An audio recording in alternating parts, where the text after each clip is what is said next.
लेकिन हम क्या पसंद करते हैं? हम डिस्कवरी पसंद करते हैं या सीरियल पसंद करते हैं या मूवी पसंद करते हैं? तो कहीं ना कहीं हम जो पसंद करते हैं वही तो सामने देखना चाहते हैं। कॉन्सेप्ट क्लियर हो रहा है कि नहीं हो रहा है?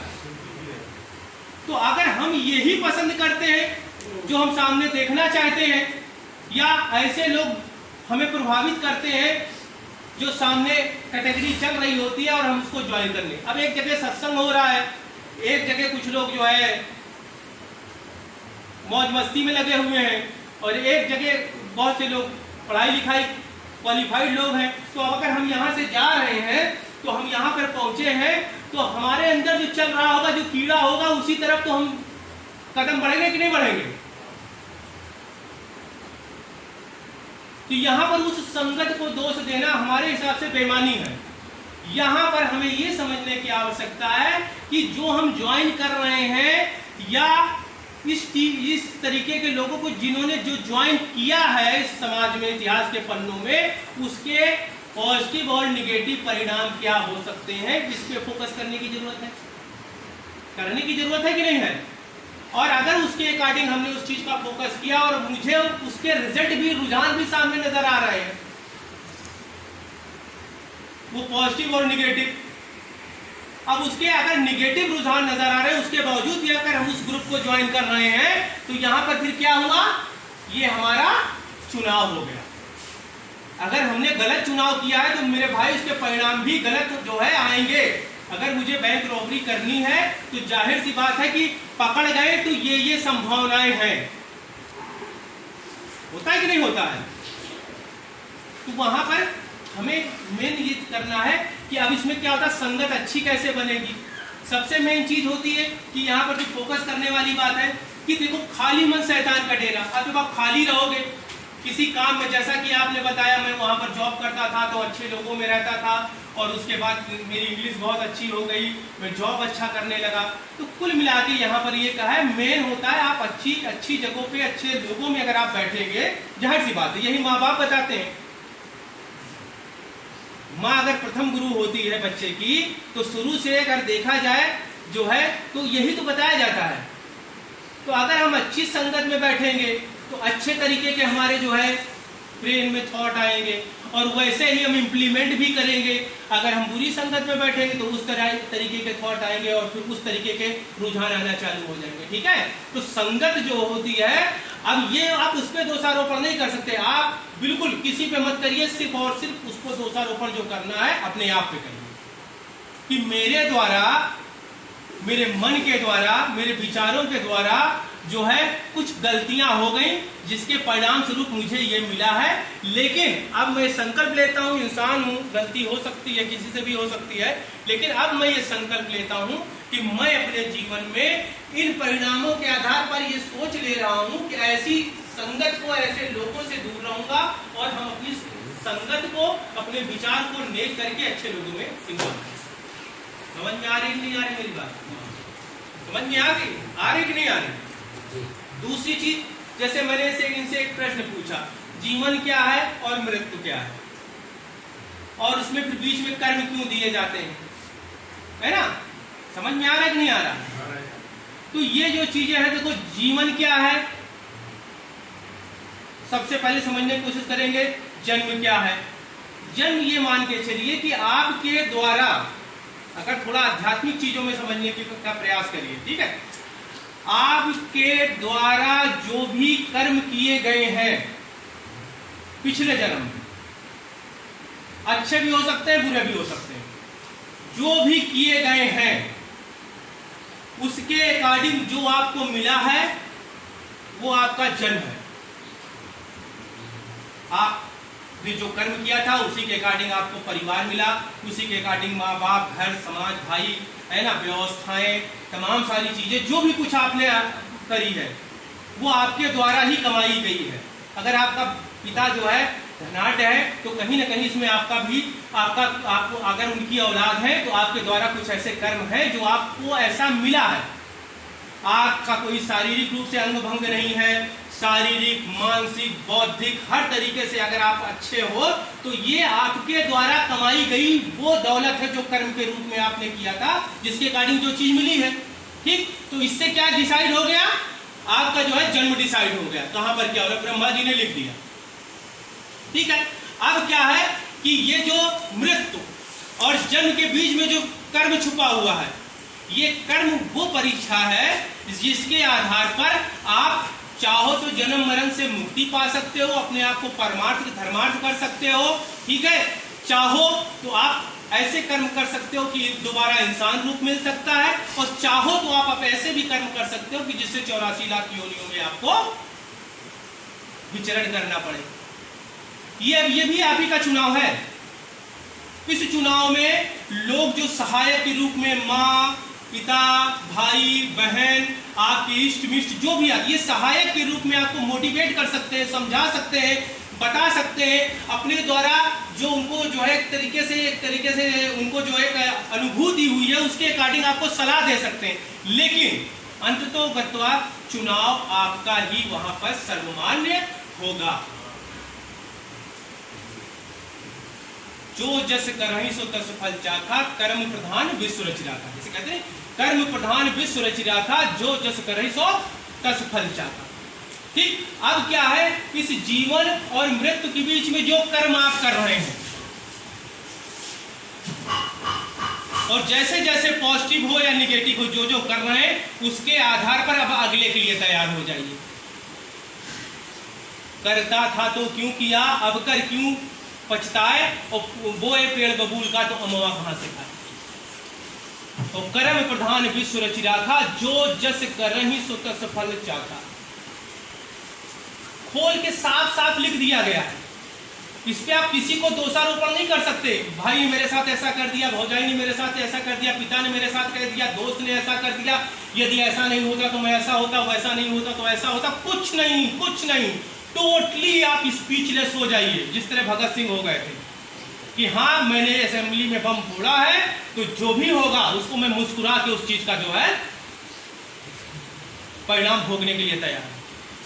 इसमें कोई किसी का लाग लगाव नहीं चलेगा, कोई कुछ नहीं, इसमें सिर्फ और सिर्फ आपका चलेगा। और ये जो रिश्ते नाते भी जो है, ये सब जो आखिरी कर्मकांड जिसको संस्कार बोलते हैं, है ना, दाह संस्कार, क्रिमिनेशन जो होती है, उसके बाद जो मरघट के आने के बाद, भैरव घाट के बाद, जब यूं यूं करके 13 दिन की तिरही का भोज कराने के बाद में सब नीचे रह जाते हैं। कोई क्रेडिट नहीं चलता, सिर्फ और सिर्फ क्रेडिट एक चलता है, वो इन कर्मयोगी की तरह आपने कौन से कर्म किए, जीवन और मृत्यु के बीच में जो कर्म किया उसके अकॉर्डिंग आपने क्या किया, उसके आधार पर सारी चीजें डिसाइड। आ रही बात समझ में कि नहीं आ रही है? समझ में आ रही कि नहीं आ रही है? तो इसलिए हे राजन, आपको हम यही बताना चाहते हैं, जो जीवन मिला है, आप गरीब परिवार में पैदा हुए हो, आप अमीर परिवार में पैदा हुए हो, ये आप ही की काबिलियत थी। अब आगे चल के क्या करना है, अगर आपको लग रहा है यार हम गरीब में पैदा हुए हैं लेकिन हमको ऐसी जिंदगी नहीं चाहिए, तो इस जन्म में ऐसे कर्मयोगी बन के ऐसे कर्म करके दिखा दो कि आप गरीब तो पैदा हुए हो लेकिन गरीब मरो मत। ये आपके हाथ में है, ये आपके कर्म में है, और हो सकता है कि आपके द्वारा जो कर्म किया जाए उसके परिणाम आपको इस रूप में भी, अगले रूप में भी सारी चीजें होंगी। ये कोई नहीं कह सकता कि कहते नहीं हित अनहित पशु पक्षी जाने, कोई नहीं कह सकता कि मुझे पता ही नहीं था, मैं जान ही नहीं रहा था, मैं समझ ही नहीं रहा। सब समझ रहे हो, सब जान रहे हो, जितने लोग यहाँ पर बैठे हैं, ये मेरे हिसाब से तो मान के चलिए कि मैं ये दावा मतलब एक तरीके से मैं कह सकता हूं कि आपको बताना सूरज को दीपक दिखाना है। आपके संज्ञान में सारी बातें हैं, आप सब जान रहे हो, और आप जानबूझकर अगर ये कर रहे हो तो कहीं ना कहीं ये आपका चुनाव है। दर्द क्यों होता है, जैसे ने कहा उनको मानो तो इनको ना मानो, उनको करो तो ये करो, किसी, अरे यार ये किसने कहा है भाई? अब हमारे यहाँ पर जितने लोग बैठे कि अगर शिद्दत से मानना तो एक ही को मानो, तो ये काम बन पाएगा क्या जीवन में? अरे एक ही का अगर से सारा मैटर सॉल्व होता तो भगवान एक ही को ना दे देते, है ना। बहुमुखी प्रतिभा के धनी बन जाओ, अपनी छवि को, अपने व्यक्तित्व को ऐसा बनाओ, संकीर्ण मत बनाओ। आखिर क्या बात है, एक बार सोचने की आवश्यकता है कि मोदी जी के देखा जाए तो ना कोई बेटा है ना कोई बेटी है, परिवार भी किनारे करके एक समाज सेवा के रास्ते पर निकल आए हैं, लेकिन क्यों दिन रात मर रहे हैं? बाबा रामदेव जी क्यों दिन रात परेशान रहते हैं? योगी आदित्यनाथ जी इतना मेहनत कर रहे हैं, नवरात्रम चल रहा था उसमें भी जो है काम कर रहे थे, क्यों कर रहे थे? कौन सी विरासत देना था, क्या करना था, कौन भाई भतीजावाद, कौन था लड़का? ये भी एक चुनाव है, आपको डिसाइड करना पड़ेगा कि एक दो लोगों के पिता और भाई बनना चाहते हो या एक परम पिता परमेश्वर जो है वो तो पूरा विश्व उसका एक है, सभी उसके जो है एक तरीके से बेटे के समान है। एक दो लोगों के बन के रहना चाहते हो कि अपने आप को ऐसा बनाना चाहते हो जैसे अटल बिहारी वाजपेयी जी को आपने देखा था कि नहीं देखा था? ऐसे बहुत सी विभूतियां हैं, बहुत से महान लोग हैं जो उनको अगर कुछ हो गया ना तो आज पूरा देश रोया उनके लिए, उनको तकलीफ होती है तो देश दुआएं करता है। अमिताभ बच्चन को अगर आप देखा जाए, खाली अभिषेक बच्चन के पिता ही तक सीमित नहीं है। अगर अमिताभ जी को कोई चीज अगर होने लगे तो पूरा विश्व, एक बार कुली में जब उनको प्रॉब्लम हो गई थी तो पूरा विश्व उनके लिए दुआ कर रहा था कि नहीं कर रहा था? हम खुद ही अपने आप को संकीर्ण मानसिकता में बांध लेते हैं। लड़का लड़की परिवार वो हमको आखिरी में आग दे देगा, वो हमको, अरे जीते जी पानी नहीं दे रहा, तुम आग देने की बात कर रहे हो यार, है? क्यों ऐसा नहीं कर रहे हो यार? तुम्हारे लिए तमाम 4-5-6 की तो बातें छोड़ो यार। आपकी मुस्कुराहट पे लोगों को असर पड़े, आपकी टेंशन में लोगों को असर पड़े, आपके लिए जीने मरने के लिए लोग तैयार हो जाएं। ये कैसे संभव होगा? जब आप संकीर्ण मानसिकता को नहीं जियोगे। ठीक है, हम किसी भी धर्म संप्रदाय सबकी हम इज्जत करते हैं, सबको सम्मान करते हैं और मुझे मालूम है सबके बताए हुए रास्ते एक ही है। पूजा पद्धति तरीके अलग अलग हो सकते हैं, कोई यूं करता है, कोई यूं करता है, कोई यूं करता है, कोई कुछ करता है, लेकिन अंततोगत्वा जो उनका जो सार, जो निचोड़ निकाला जाए वो सिर्फ और सिर्फ यही होता है। दुनिया में सबसे बड़ा जो धर्म होता है वो इंसानियत का होता है कि नहीं होता? बताइए, मानते हो कि नहीं मानते हो? तो ठीक है यार, हम सबका सम्मान, हम पापा का भी सम्मान करते हैं, मम्मी का भी करते हैं, भाई का भी करते हैं, वो भी करते हैं। कभी जिंदगी में ये मत कहना कि हम तुमको अपनी पत्नी से ज्यादा चाहते हैं या पत्नी को पिता से ज्यादा चाहते हैं या पिता को भाई से ज्यादा चाहते हैं। नहीं हो सकता मेरे भाई। हर व्यक्ति को किसी से ज्यादा चाहने की क्या जरूरत है? सबको शिद्दत से चाहो ना। आपने अगर ये शब्दों का इस्तेमाल किया तो कहीं ना कहीं किसी को नीचा दिखाया और किसी को ऊंचा उठाया। मान रहे कि नहीं मेरी बात को? और जब आदमी की सोचने की क्षमता, मन की गति इतनी तगड़ी होती है, इतनी तगड़ी जीवी दे रखी है मेमोरी आपके अंदर, दिमाग के अंदर इतनी तगड़ी मेमोरी है, इतनी सारी यादें समाई गई हैं, तो यार तुम क्यों संकीर्ण बन रहे हो भाई? वसुदेव कुटुंब, पूरा विश्व परिवार के समान है, तो क्यों तुम किस लॉजिक में जी रहे हो? मेरा बेटी, मेरा परिवार, मेरा ये उनके नाम कर देंगे, इनके नाम कर देंगे, ये कर देंगे, वो कर देंगे। सब कर दो, कोई बुरी बात नहीं, लेकिन जिस मकसद के लिए भगवान ने आपको भेजा है, जन्म से लेके मृत्यु के बीच का जो कर्म योग है, अगर उसमें आपने गड़बड़ी कर दी, सब सॉफ्टवेयर में पूरी तरीके से वहां फीड हो रहा है, और उसी के अकॉर्डिंग रिजल्ट के लिए तैयार रहने की आवश्यकता है। समझ में आ रही कि नहीं आ रही मेरी बात? बजाओ ताली फिर इसी बात।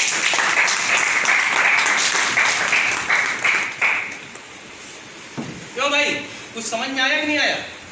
है सर, मुझे जो भी सर एक्सपीरियंस था वो मैंने बताया, वो बाकी आपकी बात से भी समझ में आया कहाँ गलत। बस ठीक है, रखो।